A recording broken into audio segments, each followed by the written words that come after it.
Assalamualaikum warahmatullahi wabarakatuh. Selamat datang di komunitas pembelajaran bersama pendidikan agama Islam dan budi pekerti. Semoga kita semuanya ada dalam kesehatan selalu dan tidak kurang suatu apapun. Oke, langsung saja. Pada kesempatan yang baik ini, kita akan mencoba bersama-sama mempelajari mengenai lebih dekat dengan Allah Subhanahu wa Ta'ala yang sangat indah namanya. Ini bab 1 ya adik-adik.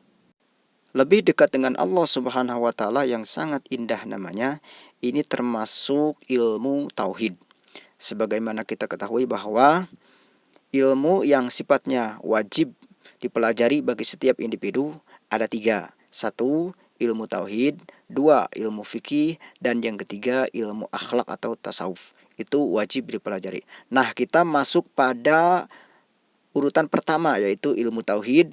Kita akan belajar mengenai rukun iman yang pertama, yaitu iman kepada Allah, dengan judul lebih dekat dengan Allah Subhanahu wa Ta'ala yang sangat indah namanya. Sebelum masuk materi pokok, kita buat dulu perumpamaan ya, supaya adik-adik semua bisa menggambarkan pentingnya kita mempelajari bab ini.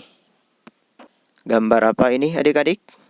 Ya, yang jelas ini bukan robot ya, apalagi balon.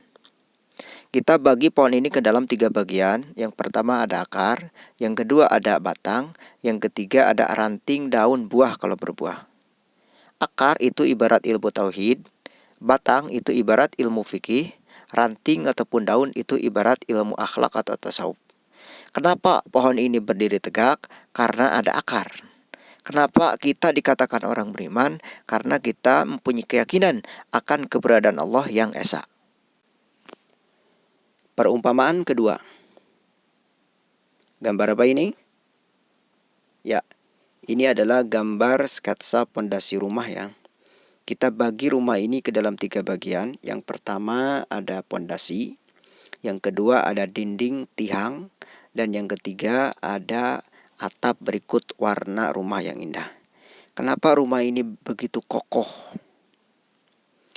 Kenapa rumah ini begitu indah untuk dipandang? Kenapa rumah ini begitu nyaman untuk dihuni? Karena ada pondasi yang kuat. Begitu juga dengan kita selaku umat manusia. Kenapa kita dikatakan orang beriman? Kenapa orang beriman setiap kali melaksanakan amal kebaikan, baik itu sholat, puasa, zakat, membantu orang yang lemah, menjaga lingkungan, mendapatkan pahala. Kenapa orang beriman akan masuk surga? Karena ada pondasi yang kuat. Apa sih pondasi itu? Meyakini akan keberadaan Allah yang esa, Miftahul Jannah, la ilaha illallah, Muhammadur Rasulullah. Sampai di sini bisa dipahami? Mengapa di bab pertama ini kita akan belajar mengenai ilmu tauhid, yaitu mengenal Allah melalui sifat-sifatnya. Semoga saja kita termasuk manusia-manusia yang tangguh di masa mendatang dalam mempertahankan tauhid sampai kapanpun. Amin ya rabbal alamin. Oke, kita masuk materi pokok. Pengertian beriman kepada Allah Subhanahu wa Ta'ala. Kita bahas pengertian iman dulu. Pengertian iman terbagi ke dalam 2 bagian. Yang pertama ada iman secara bahasa atau etimologi atau lugat. Yang kedua, pengertian iman secara istilah. Pengertian iman secara bahasa, bahwa iman itu berasal dari kata Arab, bahasa Arab ya. Amana yu'minu imanan, artinya membenarkan atau percaya atau yakin. Sedangkan iman menurut istilah adalah tasdikun bil qalbi wa iqrarun bil lisan wa amalun bil arkan. Membenarkan dengan hati, mengucapkan dengan lisan, dan melaksanakan dengan anggota perbuatan. Dari pengertian iman secara istilah kita dapat 3 poin. 1. Mengiktikadkan dengan hati atau membenarkan dengan hati. 2. Mengucapkan dengan lisan. 3. Mengamalkan dengan anggota perbuatan. Bagaimana kalau seseorang hanya mengiktikadkan dalam hati saja, tidak mengucapkan apalagi mengamalkan? Apakah sah keimanannya?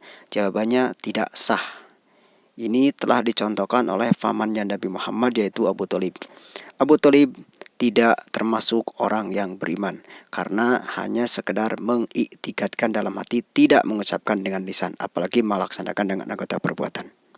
Pertanyaan kedua, bagaimana kalau seseorang hanya mengiktikadkan dengan hati dan mengucapkan dengan lisan, yaitu dengan mengucapkan asyhadu an la ilaha illallah wa asyhadu anna muhammadar rasulullah. Apakah sah keimanannya? Jawabannya adalah sah. Pertanyaan ketiga, bagaimana kalau seseorang sudah membenarkan dengan hati, mengucapkan dengan lisan, asyhadu an la ilaha illallah wa asyhadu anna muhammadar rasulullah, kemudian melaksanakan dengan anggota perbuatan, yaitu diantaranya melaksanakan sholat, puasa, zakat, mempunyai budi pekerti yang baik, maka dapat dikatakan bahwa orang tersebut sudah mempunyai keimanan yang sempurna. Jadi, dapat disimpulkan bahwa pengertian beriman kepada Allah adalah membenarkan dengan sepenuh hati, mengucapkan dengan lisan bahwa Allah itu ada, Allah itu esa, Allah itu berbeda dengan makhluknya, mukhalafatun lil hawadits. Sampai di sini dulu pembelajaran kita kali ini. Mudah-mudahan bisa dipahami, dan mohon maaf apabila dalam penyampaian masih banyak kekurangan.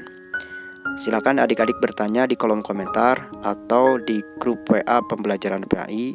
Sekian, wassalamualaikum warahmatullahi wabarakatuh.